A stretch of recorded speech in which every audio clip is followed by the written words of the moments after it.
well-known, brilliant actor, but is also the Secretary General of the National Actors of South Africa. National Actors Council of South Africa. National Actors Council of South Africa, NACSA. Yes. So Nobala, I mean, take us through how it's like from an actor's perspective, but also working behind the scenes. What is your experience and knowledge of the industry? Well, you know what?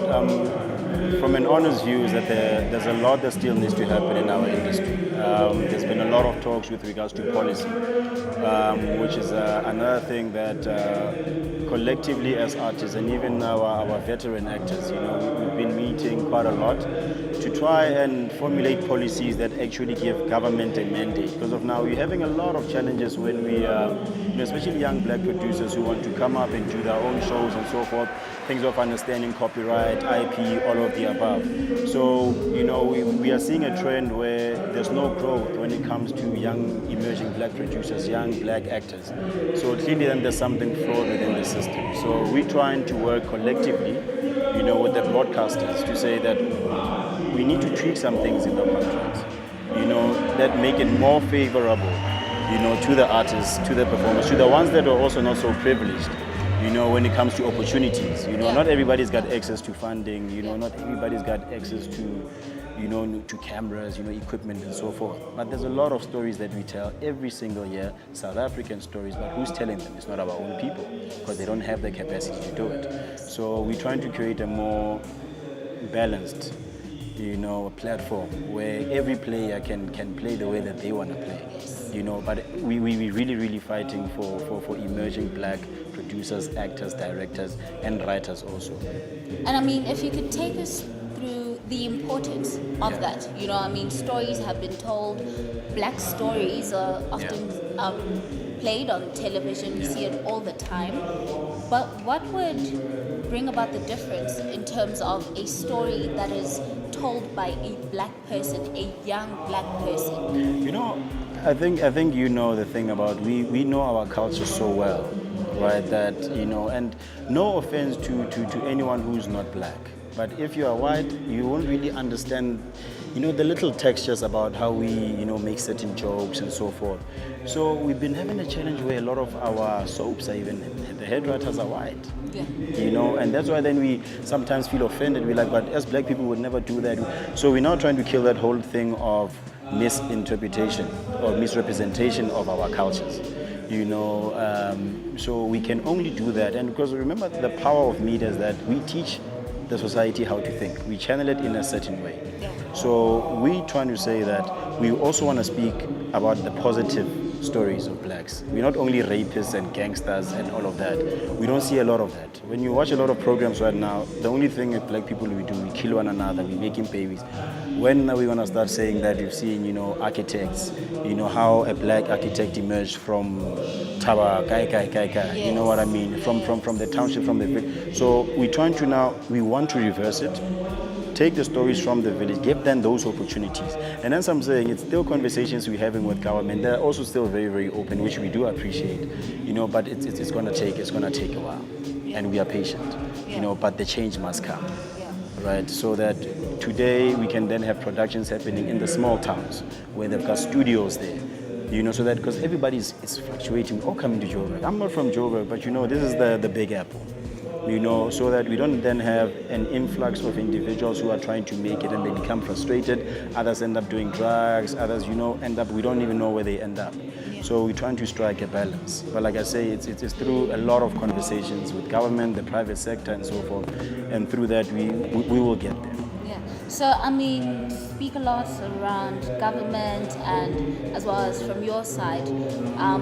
What I would also like to know is, for a production to go through, it's more than just the actors or the head writers. And I'm a young person at home. I'd absolutely like to get into the industry.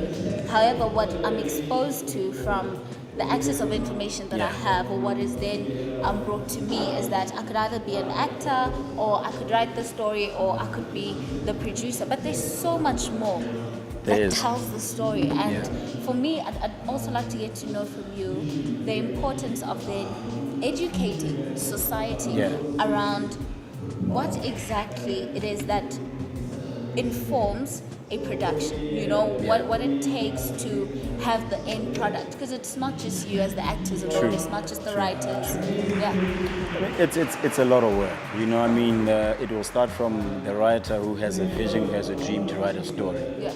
Then he writes the story, Yeah. and then from there, he then wants to pitch it to a channel. Now, then the accessibility, then, because depending also where are you from. So you think of the SABCs, the ETVs, and the DSTVs. Now you get there, you don't have the resources, you don't have partnerships because of now. Usually the demand is that if ever then you have a story and it's great and the production or the broadcaster likes it, you need to partner with a production company that's been in existence for years. Yes. So when you partner, then then they take the majority most of the time, and then you don't really have a say. Then the story then starts to change. But now you gotta get the right directors, the right actors, depending also on your budget. So now then, if ever then you don't have the experience of then how to handle budgets, then you see it's another story. So you've said something very, very important. It's information, and information is one of the best gifts you can ever give anybody, right? So and a lot of us, we have the challenge where we don't know, right? If I write a script, where do I go? That there's also things of line producers, producer, series producer, DOPs, directors, grips, extras, all of that. Even the catering on set is now how then we get to learn how to run the business. Yes. So we are not taught how to become entrepreneurs, but we have great ideas. So then it becomes then important that we become patriotic citizens, where we also then take it upon ourselves, the ones that are privileged today, right, to share that information. There's nothing wrong with going to a deep slot one day and just spend your weekend there and say, this is what I know. This is how you should run a business, right? And then, because the corporate sector is also there to assist, Yes. but a lot of young people, a lot of times they say, we want to be actors, we want to be directors, but they don't know that there's a lot of work that comes into this thing. They're studying, there's courses that you take, there's schools that give, and it's accredited. And I want to say to every South African that this is not a hobby. What we do is not a hobby. It's a full-on career that people study for. If you don't then have the money to go to school, some of us, we watched a lot of movies, we read, and now we're putting ourselves through school, through Nyana Nyana, the little Nyana that we've made, But we're able then to start companies now, media companies, and I've got a group of friends who just launched an online TV station, which speaks only on local content. It's an online app, you can get there, it's called Savuka TV, and you can download app, and now there you own your own IP as a producer, as a writer. So you can go and shoot it yourself. You don't now need a broadcaster to give you funding, because there's only so many stories that ETV can take, that DSTV can take, that SABC can take. So we're now starting to say we need to now adopt a culture where we all collectively work towards making this country a better country from a film perspective. I always speak from our sector, it's imperative. But information, because it's expensive also. Yeah. It's expensive also to take kids to schools, but it's a lot of work. People must put in the work. They must do a lot of reading. There's a lot of reading that we do in our sector. Don't undermine the power of education. So you can't be sitting in a boardroom then people saying, go give you 10 million, 15 million. You don't know then what they're talking about. Terms and conditions of a contract. Don't just sign, read, understand. But also then the other challenges, then the legal fees. Not everybody has access to lawyers, because now I get this big 51-pager contract as a young business. They say, we like your story. Then I don't really then know the terms, that yes, this money must be spent in a certain way. You can't go buy a Range Rover. Yes. All of that. But hence I'm saying it's a long journey. And I mean, even this platform that I'm in now, at least it will inform somebody, who's out there, who's a dreamer, who says that I want to be. Because I'm just simply saying, whatever it is that you want to be in our sector, you can be. But there's a lot of work that comes with it. But information is the best gift you can ever give yourself. So when you walk into a room, you will know exactly what you are saying, what you want, and you become articulated.